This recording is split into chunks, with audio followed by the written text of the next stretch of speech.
Ukraine Russia যুদ্ধে নিহত উত্তর কোরিয়ার সেনাদের পরিবারের ভবিষ্যৎ নিয়ে ভাবছে কিম জং উন। যুদ্ধে নিহত শহীদ সেনাদের পরিবারের আত্মত্যাগ ও অপূরণীয় ক্ষতি স্মরণ করে তাদের পরিবারকে সুন্দর জীবনের প্রতিশ্রুতি দিয়েছেন দেশটির প্রেসিডেন্ট। রাশিয়ার হয়ে ইউক্রেন যুদ্ধের মাটিতে প্রাণ দেয়া উত্তর কোরিয়ার সেনাদের শহীদ আখ্যা দিয়েছে দেশটি। রাষ্ট্রীয় সংবাদ মাধ্যম জানিয়েছে, নিহত সেনাদের আত্মত্যাগের জন্য কিম তাদের পরিবারকে প্রশংসা ও কৃতজ্ঞতা জানিয়েছেন। শুক্রবার কিম জং উন এই সেনাদের পরিবারের সদস্যদের সঙ্গে সাক্ষাৎ করেন। কোরিয়ান সেন্ট্রাল নিউজ এজেন্সির তথ্য মতে সেখানে কিম বলেন, আমি দুঃখিত এই মূল্যবান জীবনগুলোকে রক্ষা করতে পারিনি। তারা আমাদের দেশের সম্মান রক্ষায় জীবন দিয়েছে। কিম আরও বলেন, এইসব সাহসী সেনা ও কর্মকর্তাদের বীরত্বের পেছনে রয়েছে তাদের পরিবারের অনুপ্রেরণা। তোমরা বিশ্বের শ্রেষ্ঠ দেশপ্রেমিক, সংগ্রামী এবং ন্যায়পরায়ণ মানুষ। পরিবারগুলোর প্রতি কৃতজ্ঞতা জানিয়ে তিনি বলেন, তারা কখনো আমার কাছে চিঠি লেখেনি, কিন্তু আমি বিশ্বাস করি তারা তাদের প্রিয় সন্তান ও পরিবারকে আমার উপর ভরসা করেই রেখে গেছে।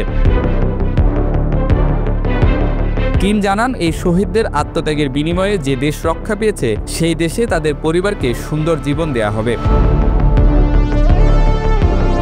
রাষ্ট্রীয় টেলিভিশনে সম্প্রচারিত একটি অনুষ্ঠানে দেখা যায়, নিহত সেনাদের পরিবারের সামনে গভীরভাবে নত হয়ে শ্রদ্ধা জানাচ্ছেন কিম। এ সময় অনেকেই আবেগে ভেঙে পড়েন।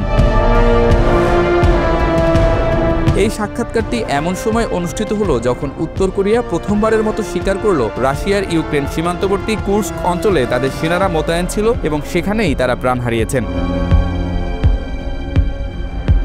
এপ্রিল মাসে কিম ও রাশিয়ার প্রেসিডেন্ট ভ্লাদিমির পুতিন যৌথভাবে এই সেনা মোতায়েনের বিষয়টি প্রকাশ করেন। উত্তর কোরিয়ার টেলিভিশনে 25 মিনিটের একটি তথ্যচিত্রে অপারেশন কুর্স্ক লিবারেশন নামের অভিযানে অংশ নেওয়া সেনাদের ভিডিও দেখানো হয়। ভিডিওতে দাবি করা হয়, এই অভিযানে তারা রুশ সীমান্ত থেকে ইউক্রেনীয় বাহিনীকে মোকাবেলা করে তাদের হটিয়েছে। তবে রয়টার্স ভিডিওর সত্যতা যাচাই করতে পারেনি। তথ্যচিত্রে বলা হয়, গত বছরের আগস্টে কিম রাশিয়ায় সেনা পাঠানোর সিদ্ধান্ত নেন। কিম ও পুতিন একটি পারস্পরিক প্রতিরক্ষা চুক্তি স্বাক্ষর করার 2 মাস পর এই সিদ্ধান্ত আসে। এই চুক্তিতে যে কোনো শত্রুর আক্রমণের বিরুদ্ধে একে অপরকে সহায়তার প্রতিশ্রুতি দেয়া হয়েছিল।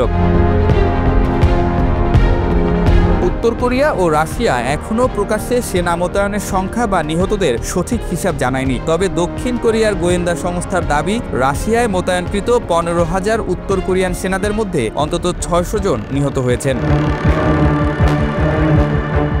তবে পশ্চিমা গোয়েন্দা সংস্থাগুলোর অনুমান অনুযায়ী এই সংখ্যাটা হতে পারে 6,000-এরও বেশি।